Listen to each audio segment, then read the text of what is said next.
Sales and marketing, two functions critical to a business's success. They work tightly, arm in arm, to build awareness, to engage prospects, and to help their customers choose the best solution for their problem. They have common goals and cooperate closely to achieve them. The mutual respect and gratitude they have for one another is palpable. Now, if you're wondering what planet I'm on, you're not alone. From the first time something was sold, sales and marketing have worked together. God created desire by positioning the fruit as forbidden. The serpent closed the deal. Marketers created the gold rush. Salespeople sold the picks and shovels. Sears wrote the catalog. Roebuck shipped the merchandise. Yet not all is well in sales and marketing land. Marketers need to generate more leads, says sales. Sales needs to follow up on the leads we're sending them, says marketing. The leads marketing is sending aren't qualified, says sales. Sales isn't selling the right products, says marketing. My company is usually hired by marketing to optimize a website. We learn a lot from salespeople when we interview them. Yet we often don't have access to the CRM, the customer relationship management system, because it belongs to sales. This gulf, this canyon, this gaping sinkhole between sales and marketing has been around for as long as I've been in business.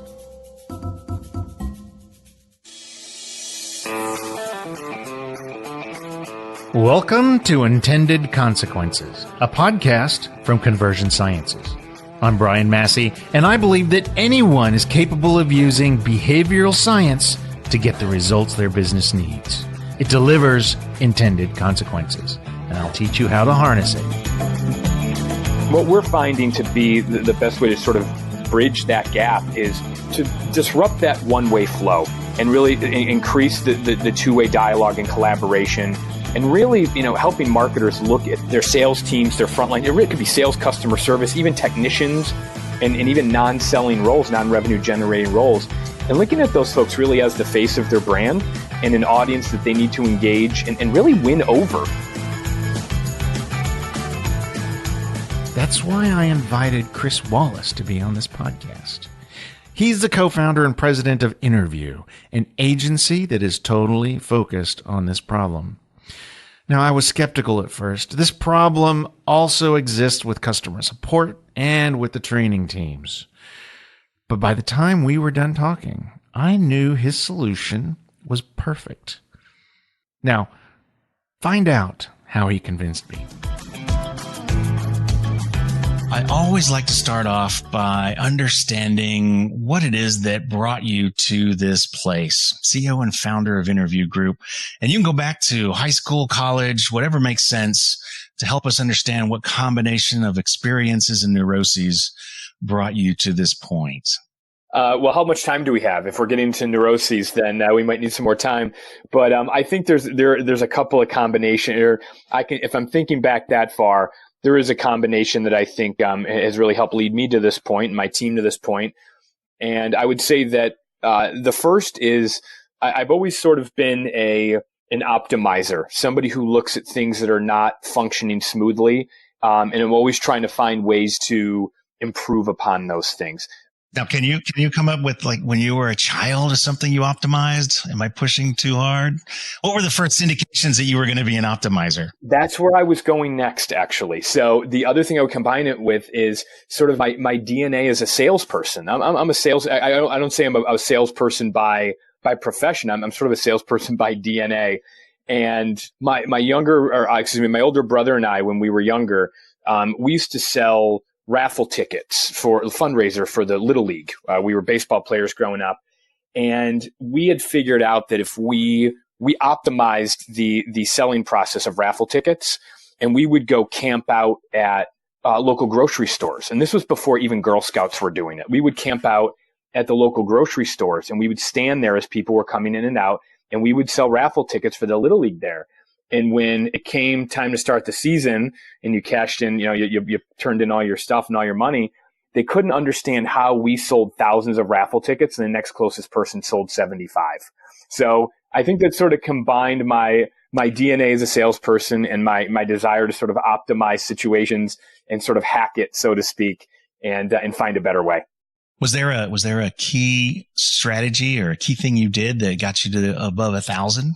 It was really the positioning. I mean, most people would sell them to their friends and family, or they go knock on doors in their neighborhood, but we went someplace where all we had to do was stand still and people were coming to us all day long. Location, location, location. Exactly right. And listen, had to give an elevator pitch. We were 9 years old, and we had to stand there and give an elevator pitch. And it does teach you a lot of humility, but it was definitely part of what molded, my experience and wanting to optimize things, but also bringing my background as a salesperson into what we do today. Interesting. So how has that translated into why did you start this organization? How did that translate into that? What drives you? I think that the best way to describe it is, having been a salesperson in much of my career and been in a lot of frontline roles, I had the opportunity to go out on my own and start up my own organization. This is going back to 2011. And even going back all the way to there, what we found was, my team and I found, was that, people who sit on the front lines are asked to do a lot. They have a lot of things being thrown at them. They're being asked to sell a lot of different things, represent a lot of different stories and messages. And those folks don't really get the support that they need. They don't necessarily get the tools that they need to do their job. You've got corporate really pushing a lot of stuff down the funnel and trying to jam it down to the people at the front line so it gets to the customer eventually. But we recognized an opportunity where organizations just really weren't following through and helping those folks be as successful as they could be.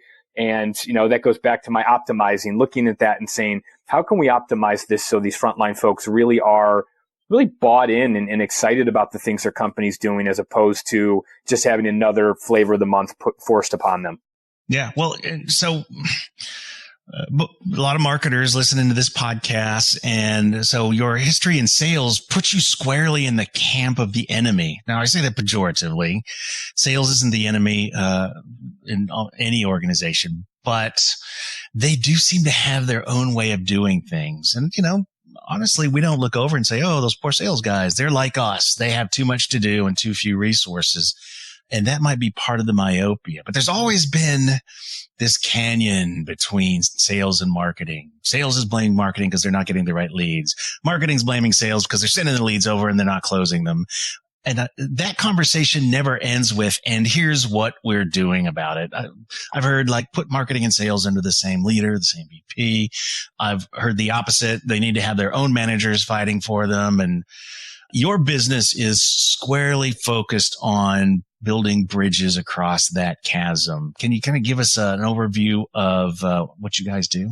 Yeah, I mean, I hopefully people don't think of me as the enemy. And I think that one of the things that is interesting about what we're doing, you talk about building bridges, we really do sit in a spot where we understand the challenges of the sales organization, but at the same time, we're a marketing consulting organization, and we have people that have worn both hats in organizations. I've done it for major brands, both in sales and marketing. So we have a number of my colleagues. So we really have seen both sides of it. And really what we think it comes down to is most organizations, the biggest reason organizations struggle with this is information typically moves in one direction. Information flows from the top down. And the marketers are really the ones developing the go-to-market strategy and developing the products. And then that gets, for lack of a better word, thrown over the wall or pushed down the funnel toward the sales organization. And what we're finding to be the best way to sort of bridge that gap is to disrupt that one-way flow and really increase the two-way dialogue and collaboration, and really, helping marketers look at their sales teams, their frontline. It really could be sales, customer service, even technicians, and even non-selling roles, non-revenue generating roles, and looking at those folks really as the face of their brand and an audience that they need to engage and really win over. Looking at them as, man, if we can really win their hearts and minds, not tell them what to do, but win their hearts and minds the way we're out there trying to win customers' hearts and minds every day. We can, like you said, we can build that bridge. We can close that gap in a significant way. And that's the work that my team's doing every day. Now, you said a couple of things that were interesting there. So first of all, you come from the sales background, and sales is part of the problem, but you sell primarily to marketers. Is that what I understood correctly? That is true. That is 100% true. And you also said something that was interesting. So you saw sales as downstream from marketing. And I think most marketing departments and sales departments would see them as side by side. And maybe that's part of the conceptual problem. Do you really see sales as kind of the next step? And I don't mean down as in down in importance, but they're the receivers of what marketing is doing. I think it depends on the organization. I think that a lot of the work we do is in the B2C world. We've also worked in the B2B world as well. And I think that when it comes to the brand really sits with marketing, right? The brand sits with marketing, what that promise is, what that really the core strategy, the positioning, all those things. And I think that in most organizations, the influence of brand is becoming even greater by the day, right? The brand is really starting to dominate a lot of different things. And we really do see that sort of coming out of the marketing suite, coming out of the marketing department. And marketing's developing those key messages, those promises, and tucked underneath that is the products and services. And they're the ones responsible for bringing them to market. Sales in a lot of cases is executing. So I think it depends on the flow. I'm not necessarily talking stature. I'm talking about the actual process of bringing something to market. We rarely find sales involved in that process of sort of concepting and bringing to market. They become the executional arm of the go-to-market strategy. And I think that rift is really between the strategy and the vision and the execution. The bridge needs to be built between those two things. And it can be accomplished. Even if it's improved, the results for an organization can be a lot better. Yeah, well, I think this is important because if the way it typically works is we came out with this new positioning, we came out with the new branding for this product, we came out with this new campaign, and we try to get sales to do these things and they didn't. And so it's kind of this, we have equal power in the organization. They decided not to execute. So what can we do? If you see sales as receiving services from marketing, kind of a services downline, not a power downline, that pretty much puts the onus on marketing to say, well, if sales isn't getting it, then there's something I'm not doing. And I think that opens up first of all, it opens some anxiety about, I really got to work harder. And it also opens up a little bit of power and lets marketing take a little bit more control of that relationship. That's really well put. I want to jump in on that real quick. That's really well stated. I think that there's a couple things we can point to. A lot of this comes back to accountability, right? Whose job is it? Who's responsible for it? We really do think that marketers should start looking at this and saying it's not about blame; it's about results. And we actually did a study earlier this year with a consumer insights company called Focus Vision, and we did research with 250 executives that were in marketing, product, and customer experience. And we asked those folks, how much of the success of how you were measured in your job depends upon the sales team and the people out there talking to your customers doing their job? How much does your evaluation of your success depend upon them? 81% had it in the top two categories, which was agree, strongly agree. So 81% said how I am judged is dependent upon them being successful. So I look at that as a very telling statistic to say it almost doesn't matter who's to blame. It's who's going to step up and take the responsibility to, I don't want to say solve it. These aren't solvable problems. They can be made better. And I think to your earlier point, the question we typically ask marketers when we're having a dialogue with a prospective customer or, just having an introductory conversation, we ask, how confident are you that the people who represent your brand can tell the story the way you built it? How confident are you? Whether it's a product or the brand overall, the brand's positioning, or a new service line, or a merger, you merged a new business in and you've got to merge those logos together. How confident are you that people can tell that story the way that you built it? Those of you listening should be asking that question. And what would you have them grade themselves on a scale of 1 to 10? How confident am I that essentially my sales team is able to, sales, customer support, there's several parts of that, are capable of expressing the brand and value proposition that we've defined? That's exactly right. At the end of the day, it's about delivering that value proposition. And what we find in a lot of cases is when you talked before about it's not a matter of being downstream in stature. It's not downstream in stature. It's downstream in timing. And a lot of times what happens is the sales team ends up getting a new product, a new service. And if they can sit through a training and they can be told what the value proposition is, there's a difference between them knowing it and them believing in it. Because if you know something, you can answer a question if asked. If you believe in something, you tell it unprompted. And what do marketers need? They need to cut through the noise. They need people to be telling the story out of enthusiasm and passion, not out of a sense of obligation or my boss is going to yell at me if I don't try to sell this product. That doesn't move the needle. Compliance and things like that, that's not moving the needle, especially with salespeople. They want to be inspired. And there's an opportunity to do that. Just like customers, just like prospects. No different. It's really no different. So is sales and customer support, should marketing look at it as another channel to get its message out and be optimizing that channel the same way it would be a Facebook advertising campaign or a search engine optimization program or a paid search advertising campaign? That's exactly, what you just described is exactly the way that we run our process. We run it like a marketing campaign. We treat any channel who talks to the customers, we segment them based on how they talk to the customers, and we measure how aligned they are to their brand story. We developed, this is going back to what we've learned over the years when we talk about optimizing. We worked with a company that was in the market research and customer insight space to sort of take their process and learn from their process and figure out how to optimize that for an internal audience.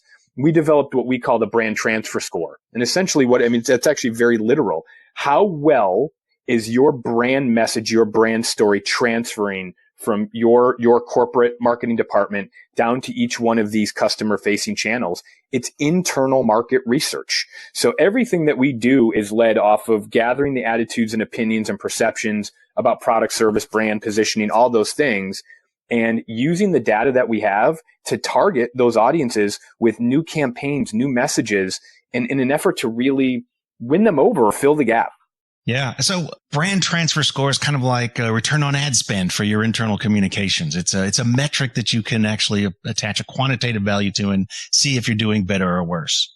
That's correct. Yeah. And I look at it as a lot of people will say, well, how does this compare to something like a net promoter score, an NPS? And what we look at it as, it's a leading indicator. Net promoter score is trying to give you a metric. It's an indicator of what one of your customers is likely to say to another potential customer. It really is. It's a number that is trying to give you an illustration of what they're likely to say. What we're doing with the brand transfer score is, well, wouldn't you like to know what one of your people is likely to say to a customer in the first place? And that idea of recognizing that the attitudes, perceptions, and biases of the people in a retail store, in a call center, driving around in a van, whatever it is, whatever that customer-facing touch point is, if you understand their attitudes and their biases, well, it's easier to reach them with a message. You can be more surgical with that approach as opposed to, we'll just train everybody again or give them another product manual. You can be a little bit more surgical, a little bit more targeted, just like marketers want to be. Yeah, well, let's have a little bitch test first before we dive into kind of some of the things you can do. And I have some definite concerns about this. But what are the main things that marketers are doing wrong that is lowering their brand transfer score? So I'm going to be very low tech and unscientific in my answer, but I think it's a very real answer, and that is they're focusing so much of their time and their effort and their resources telling sales what it is that they need to do, and not enough time asking them what they think. And it doesn't mean that you're going to completely change a product. It doesn't mean that you're going to go back and completely redo your campaign. But if you are asking somebody what they think, if you understand their starting, if you want to get them from point A to point B, if you are constantly guessing at what message is going to resonate with them to move them from point A to point B, and you spend all your time, effort, and energy blasting that message at them, in this case, it could be product trainings or product manuals or whatever the case may be.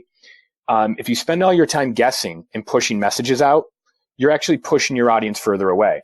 If you spend more of that effort. I'm sorry. I'm also going to bet that a lot of folks tell sales about the campaign about the time that you push send. Yeah, it's a great point. The timing of this is really important. The sales team feels like you're out in market with it before they're even prepared to talk about it, right? The phones start ringing before they're even prepared. That happens a lot. We see it all the time. But so timing's really important. But really, the answer is ask versus tell. Stop focusing so much on trying to tell them something and sort of drill it into them, and really try to build that dialogue and understand what their starting point is. If you're only focused on filling a gap and not just guessing as to what message is going to help them, you're going to find yourself spending a lot more time, effort, and energy and getting better results.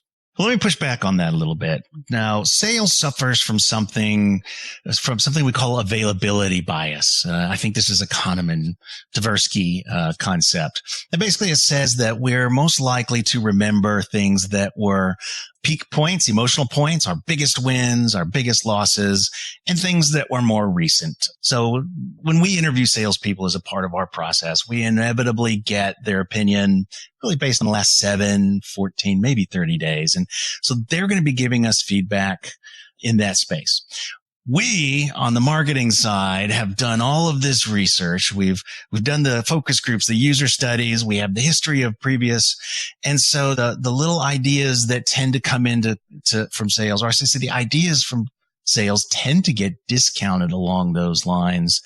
And I think this gets in the way of marketers listening and hearing what sales have to say. How do you combat that? That's really hard. That's a hard, problem to address. I think that you talk about is sort of that recency bias, or, things that were big moments or something they heard recently. One of the things that we really try to help our clients do is not look at the dialogue between sales and between the marketing team and the sales team as getting ready for a point in time, but sort of an ongoing dialogue and ongoing collaboration. I'll give you an example. If there's one problem that we could solve in corporate America that would help us retire faster, it would be to solve this idea of what we call launch and leave. Organizations are constantly trying to diversify their revenue streams. So they're trying to bring new products and services to market to complement what they already have out there and expand share of wallet with their customers. And they're pushing all this stuff out at such a rapid clip. And they're so focused on getting it launched and getting people ready for the day that it launches. What we really stress with our clients is don't focus so much on launch as an event. Get them enough so at launch they know what is happening, but then get them actually equipped to tell the story over time, post-launch. Now that they can actually go out there and sell it, give them a small piece of the story and say, go out and try this, or go out and try that. And feed them these little nuggets over time and have this be something that builds up. Use a fitness analogy. You can't go into one workout in the gym and lose 20 pounds, right? It has to be something that's done through repetition and commitment. And we look at trying to improve that dialogue between marketing and sales as the same thing.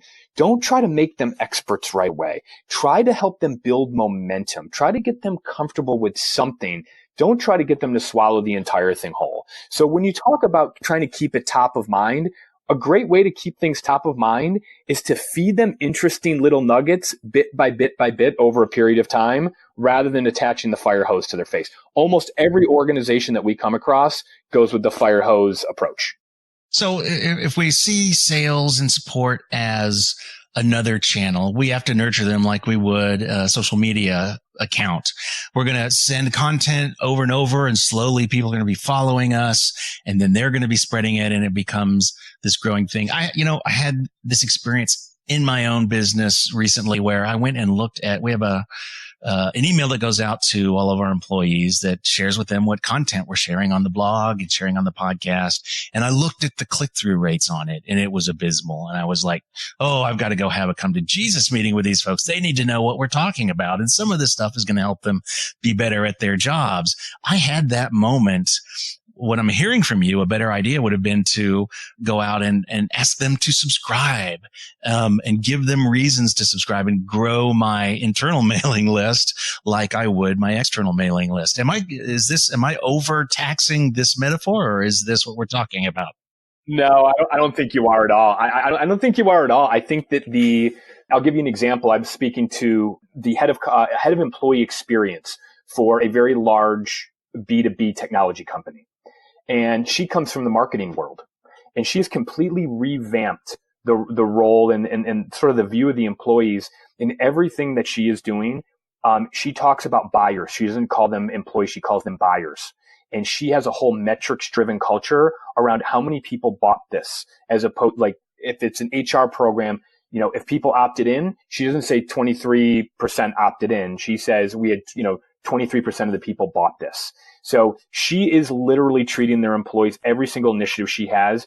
It's not about compliance. It's not about throwing it at the end of an employee newsletter. It is, we have to sell what we are doing to these people every single day. We have to get them to want to do things, not feel like they have to do things. They have to see what marketing is doing for them is helping them get better at what they're doing, helping salespeople make more money, helping support people meet their goals for successfully completed calls and interactions. Is that right? Not only is that right, but how about have a little bit more fun in the process? I mean, I'll give you an example of that. We have a client of ours. We went out and did. We had some dialogue and gathered some feedback from their frontline sales team, 500-person national sales team. And they said, please do not give us another webinar. Whatever you do, don't give us another webinar. Most organizations in our research, we found product trainings, whether it's via webinar or instructor-led, and email are their two primary vehicles for getting information out.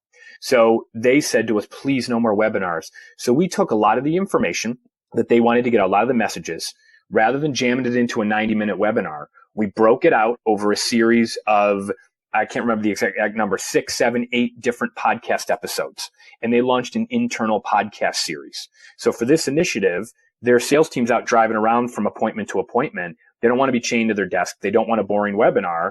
This was an opportunity for them to hear some fun and engaging content around things that mattered to them in a format that was on their terms. So just that simple change, we were able to say, we listened, we heard you, we made an adjustment, and we're packaging up what you need in a much different way.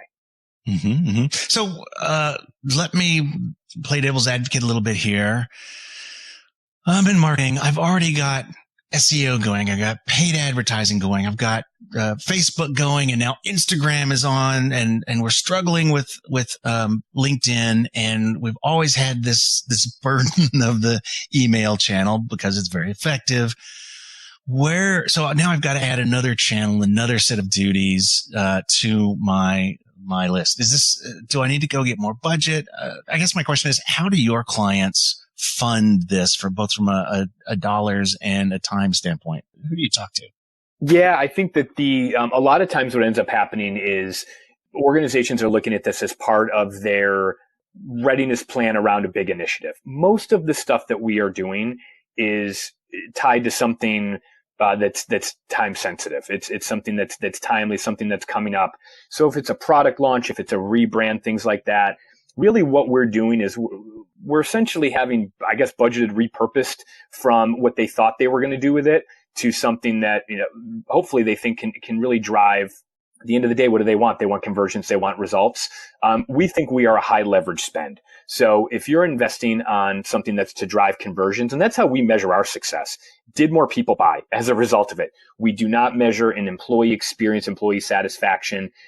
We only tangentially even measure in customer satisfaction. Ultimately, this is about, if we can help people deliver that value proposition more effectively and more consistently, your sales are going to go up and we'll be able to prove it. So we're a high leverage spend. So when you look at the things that they're doing, what we'd ask them is, are those things actually going to drive conversions for you? Because in a lot of cases, we've actually done guarantee deals. We've done upside revenue share deals where we've said, we're so confident that it's going to drive more conversions for you that we'll either put a significant portion of our fee at risk or no fee at all if you're willing to pay us a higher portion of what comes in on the back end in improvement. Because again, I'll say the phrase again, we're a high leverage spend. And you can look at your marketing budget and say, man, I have a lot of low leverage spend here. That's not getting me a conversion. That's just getting me a click that's going to get me to an impression that's going to get me to it's a long chain. We're a very direct link to results. Yeah, well, and we know that many a product has died because the sales team sold what they knew and didn't prioritize the new product line and stuff like that. When you go in and you say highly leveraged, are you looking at lead to sales rates? Are those the metrics that you're using to measure that, or do you bank everything on this brand transfer score? And does the brand transfer score have some of those monetary metrics integrated? It doesn't have it integrated. We see it as a correlation. We believe that an improvement in the brand transfer score, which to say it in more plain language, that would be an improvement in the alignment between the way the frontline teams view the product story or the brand story and how corporate sees it. So this is getting people to see, it's a measure of whether or not you see eye to eye. And if we can show that gap close and that score, that alignment metric, we believe we can correlate that to, and we've demonstrated we can correlate that to an improvement in revenue conversions, upsell and cross-sell rates, average ticket size. Now, it depends on if you're in a B2B or a B2C environment. A lot of what we're doing is in a B2C environment where sort of the lead to close ratios and things like that, they look a little different. It's phone calls. So phone calls that come into a call center, what percentage are converted into sales? So is that lead to sales? It really is at the end of the day. It's if the phone rang, marketing made it ring. Our job is to make sure that on the back end, they can pull that through, treat that customer the right way, deliver the message, and convert. Well, I completely buy that this is one of the higher leveraged channels.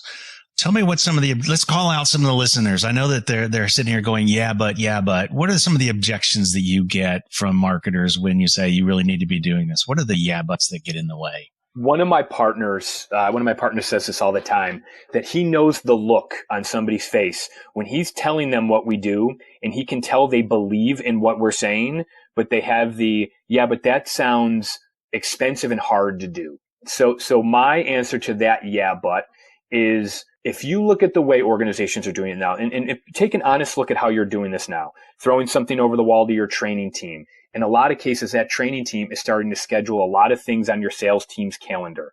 It is expensive to schedule webinars and trainings and pull people away from sales and things like that to give them this information. And it's one of those things where it's almost treated as a sunk cost. So they're looking at this as incremental, and they would never concept of, we're not going to train them the same way we always have. Our answer back to that would be, well, why? We don't look at what we do as training or competitive to training. They need to know the product specs. They need to know product details. But if they know product details but don't know how to deliver the story, all the training that you did was a waste. So what I would say to that, but really simply is, we're challenging you to think about it in a different way. If it's not working, I'll give you an example. I was talking to a prospective customer the other day, and he kept saying, well, we have an internal agency that does this. But then he kept saying, but we're struggling with it. And then I would talk about something that we do, and he would say, well, our internal agency can do that, but we're still struggling with this idea of message consistency. So if you have somebody who can do it, why are you still struggling with the consistency? It's not about doing more of what you're currently doing or even spending more. In a lot of cases, you can spend less. It's not as hard. It's not as expensive as it sounds. It's just asking you to look at it in a different way. It's trying something new, and that's hard for people. And I understand that.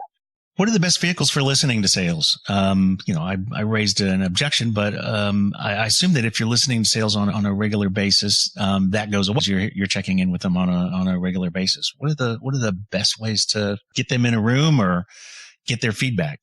So we believe in a structured and a structured approach and ongoing intervals. So they can start to know that they're going to get that outreach at some point, whatever interval that might be, whether it's on a biweekly basis, a monthly basis. We have a partner, a major telecom provider up in Canada that does pulse surveys weekly. So their frontline teams are giving them feedback weekly, and they're working on the back end to take that feedback and optimize constantly. So I would say set it up in a regular interval. The way we do a brand transfer score, it is distributed electronically. We do have different mechanisms, whether it's internal focus groups or frontline observations.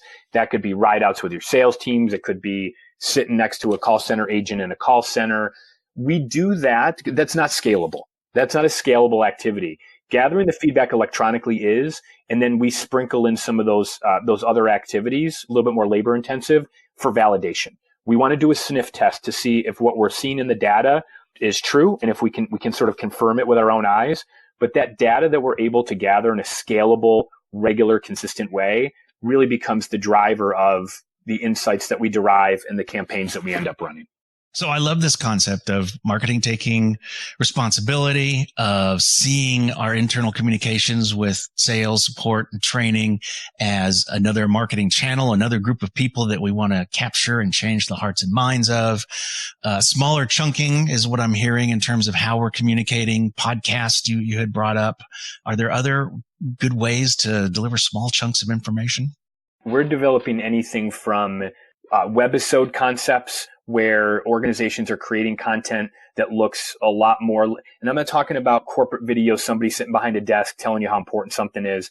I'm talking about creating content that looks more like what people are watching on YouTube and Netflix and distributing that to their frontline teams, having themes that really engage them. We're developing, instead of doing your typical product trains, we're developing escape room concepts.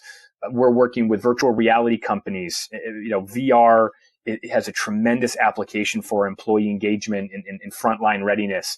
So we're looking to tap in. What I would throw back to you is, you talked about all the different marketing channels that you have. The way that you're able to engage with your customers is more dynamic as a marketer now than it ever has been. And we look at it and say, take a lesson from that and look at all those different drips and those different nuggets and channels that you're distributing small pieces of information through, and find different vehicles to get that information out to your own people. And by the way, most people don't look at themselves as an employee 1 minute and a consumer the next minute. Those habits are very similar. So take what we know about the customer and let's leverage that for the employees. I think that's great. So bring the same kind of creativity that we're bringing to capture the heart and minds of our prospects to our internal teams and do whatever works. Try things and find out what works, and Facebook groups and whatever. Even targeting them with ads perhaps would be. We're doing Facebook groups right now. Workplace by Facebook. One of our clients has that. They have a large 1,300 frontline employees all over the country, and we're using a Workplace by Facebook group right now as a way to gather input. People are taking pictures of great customer experiences, all sorts of user gen content that they're feeding back to us. Yeah, I wonder if there would be a benefit, because we also struggle with this gap because we need data from sales when we're doing lead generation, optimizing for lead generation and phone calls. And it's notoriously siloed with our customers. If they were sharing some of the test results in the sense of, hey, we just had this big win, we're going to see a spike in phone calls, be on the lookout for this, and also let us know if these aren't as good a quality, because that's really what we want to know. We can increase conversion rates, but sometimes we can decrease the value of those conversions. And so that kind of brings the marketer into this interesting data. That's a really interesting strategy. So already my creative wheels are spinning, and I hope that our listeners are in the same boat. Take control of that relationship. See it as another channel and invest in it with the same creativity and verve that you would for prospects. Chunk it in the way that they can best consume it, and enjoy the benefits of having a sales team that is on the page with you and selling in sync with what you're doing, a training team that is in line with that, and a customer support group that is keeping the delight factor going on the back end. I love this model. Well, I appreciate that. I'm glad to have the opportunity to talk with you about it. And I'd be very surprised if there's marketers out there who, if they answer that question honestly, how confident am I that the people who represent my brand can tell that story effectively and consistently, that they're going to have a tremendous amount of confidence. So it's easy to say, well, we have a training department to do this, but marketers need to look at themselves and say, who's responsible for the brand at the end of the day? When you get back to the office, instead of using sales to learn about your customers, learn to see sales as your customers. When marketers get fresh data about their market, it's like their birthday. You need to find that same excitement learning about the sales, training, and customer support teams that you work with. Think about the next thing you have coming up, that thing you need to get right, and then ask, what percentage of your sales team are women versus men? What percentage are humanists who build relationships versus methodicals who persuade with logic? How do you construct those what's in it for me arguments that will grab their attention and make your campaign a success? How do you equip sales and support to be successful with your product? You may have to start on a budget that includes this new marketing channel, the one inside your company. Now go science something.